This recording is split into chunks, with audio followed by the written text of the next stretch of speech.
Mr. Chairman. Ms. Monaco, I want to come back to this extraordinary letter and memorandum that the Attorney General of the United States issued yesterday. Practically every day brings new reports about this administration weaponizing the federal bureaucracy to go after political opponents.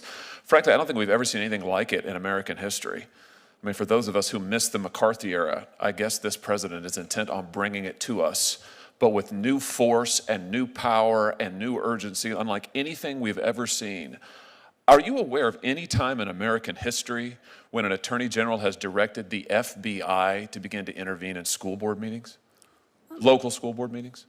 I'm not aware, and I'm not aware that that is not going on. Let me be very, Really, very this clear. isn't about local school board meetings? That's not the subject of the memorandum? I thought that was in the memorandum. The memorandum is quite clear. It's one page, and it asks the U.S. attorney community and the FBI special agents in charge to convene state and local law enforcement partners to ensure that there's an open line of communication to address threats, to address violence, and that's the appropriate role of the Department of Justice to make sure that we are addressing criminal conduct and violence. At local school board meetings, let me just ask you this. Is parents waiting sometimes for hours to speak at a local school board meeting to express concerns about critical race theory or the masking of their students, particularly young children?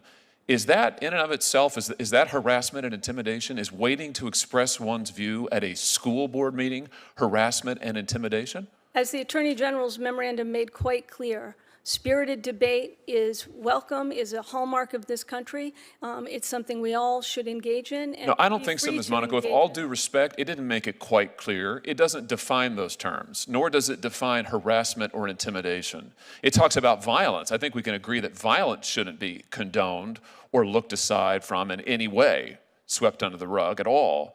But harassment and intimidation, what did those terms mean in the context of a local school board meeting? I mean, this seems to, in the First Amendment context, we talk about the chill to speech. If this isn't a deliberate attempt to chill parents from showing up at school board meetings for their elected school boards, I don't know what is. I mean, I'm not aware of anything like this in American history. We're talking about the FBI.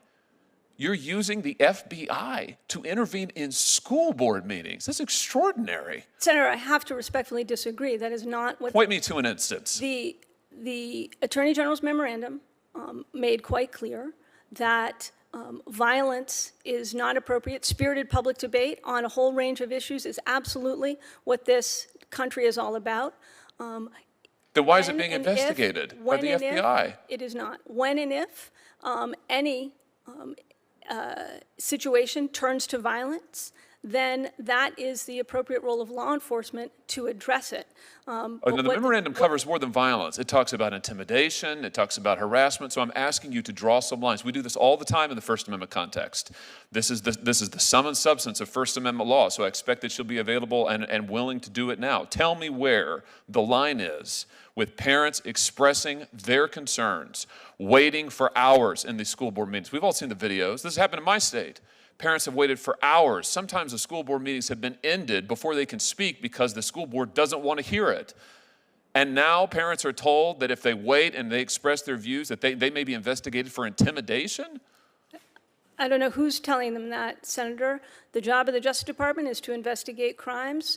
When a situation turns to violence, when and if a situation turns to violence, it's the job of the Justice Department and local law enforcement to address that. The Attorney General's memorandum simply asked the U.S. attorney community, the FBI, and their counterparts to ensure that state and local law enforcement has an open line of communication to report threats, whether they happen in the context of election officials being threatened, whether they happen in the context of members of Congress being threatened, which the FBI responds to on a regular basis, as is appropriate. The job of the Justice Department is to address criminal conduct.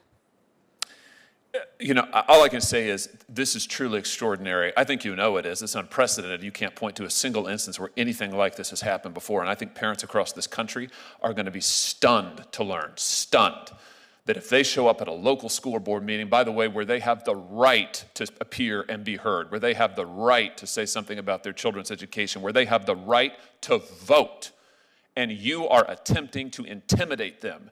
You are attempting to silence them. You are attempting to interfere with their rights as parents and, yes, with their rights as voters. This is wrong. This is dangerous. And I cannot believe that an Attorney General of the United States is engaging in this kind of conduct. And frankly, I can't believe that you are sitting here today defending it. I intend to get answers to these questions. You won't answer my questions. I'm going to get answers to these questions. Mr. Chairman, we need to have a hearing on this subject. We need to hear from the Attorney General himself. He needs to come here, take the oath, sit there, and answer questions. We have never seen anything like this before in our country's history. And frankly, I want to say I think it is a dangerous, dangerous precedent.